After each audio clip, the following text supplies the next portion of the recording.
Nós acabamos de estudar como se deve adaptar um galvanômetro para ele funcionar como amperímetro. Agora vamos estudar como se deve adaptar o galvanômetro para ele funcionar como um voltímetro de qualidade, né? Você se lembra que o galvanômetro é um dispositivo muito sensível, muito delicado.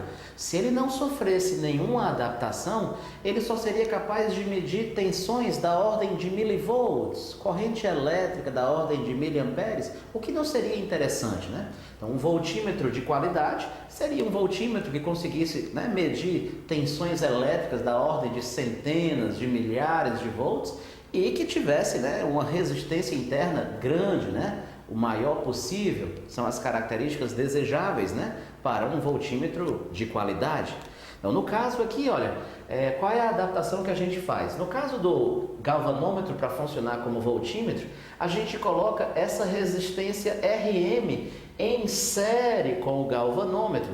RM a gente vai chamar de resistência multiplicadora. A ideia é que agora você vai conseguir aplicar uma DDP bem grande, né, no voltímetro. O voltímetro é tudo isso que está daqui para cá, ó. Eu vou poder aplicar uma tensão elétrica bem grande nesse voltímetro e a ideia é que dessa DDP enorme, a maior parte dela fique sobre a resistência multiplicadora e só uma tensão muito pequena fique sobre o galvanômetro, né? Uma vez que ele é muito sensível, tranquilo?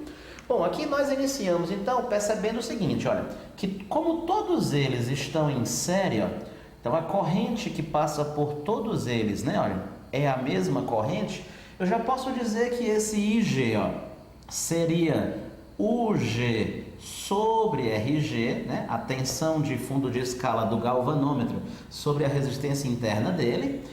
Aqui eu também posso colocar, professor, o M sobre RM, né? Ó, o M sobre RM, né? E também poderia colocar a DDP do voltímetro, né? Do voltímetro dividido pela resistência do voltímetro, que eu estou chamando de RV, onde RV é a associação em série, é RG mais RM.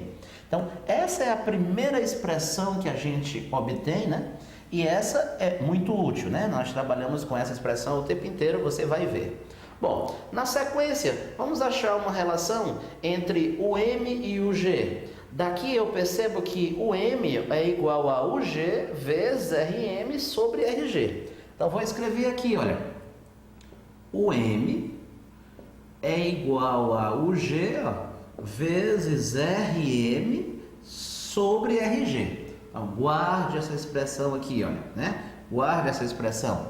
Bom, e finalmente nós podemos dizer que a tensão do voltímetro completo, né, vai ser a soma dessas tensões elétricas, ou seja, eu posso dizer que a DDP do voltímetro vai ser UG mais UM. Note que a gente acabou de encontrar uma expressão para esse UM, né? Olha, esse UM, ele é quem? UG que multiplica essa fração RM sobre RG, Renato. Isso. O galvanômetro tem uma tensão de fundo de escala muito pequena. Ele é muito sensível. Ele só consegue medir da ordem de milivolts, né? Olha. Então, esse termo aqui vai ser o que a gente vai chamar de fator multiplicativo do voltímetro. Se o fator multiplicativo for grande, então, Renato, esse voltímetro vai ter uma tensão de fundo de escala bem grande, né? Ou seja, mesmo que o galvanômetro só consiga medir voltagens pequenas, né? O meu voltímetro vai suportar grandes voltagens se esse fator multiplicativo for grande. E, Renato, e para que ele seja grande, o que tem que acontecer? A resistência multiplicadora deve ser bem grande. Veja, quanto maior a resistência multiplicadora, maior vai ser esse fator, maior vai ser a tensão de fundo de escala do voltímetro. A resistência multiplicadora ser grande também é desejável por um outro motivo, né? Olha, você lembra que a resistência do voltímetro, né, ó, não é a associação em série da resistência multiplicadora com a resistência interna do galvanômetro? Ora, quanto maior for a resistência multiplicadora, maior será a resistência interna do voltímetro, que é uma característica desejável, né, para um voltímetro real de boa qualidade. Ele tem que ter uma grande resistência interna. Então, professor, a resistência multiplicadora deve ser grande para cumprir duas funções. Para que o fator multiplicativo seja grande, para que o voltímetro possa medir tensões, né, elevadas, sem se danificar, sem danificar o galvanômetro. E se a resistência multiplicadora for grande, a resistência do voltímetro obtido vai ser uma resistência interna enorme, o que é interessante, o que é desejável para um voltímetro real de boa qualidade. Tranquilo? Então, na sequência, o que eu vou fazer? Vamos fazer uma aplicação dessas ideias na próxima questão para você ver como é simples, tranquilo? Você vai perceber que a gente não utiliza praticamente nenhuma dessas relações, a gente não decora relações prontas. É mais fácil você ir só na manha, sem decorar resultados prontos, tranquilo? Vamos então para a próxima questão.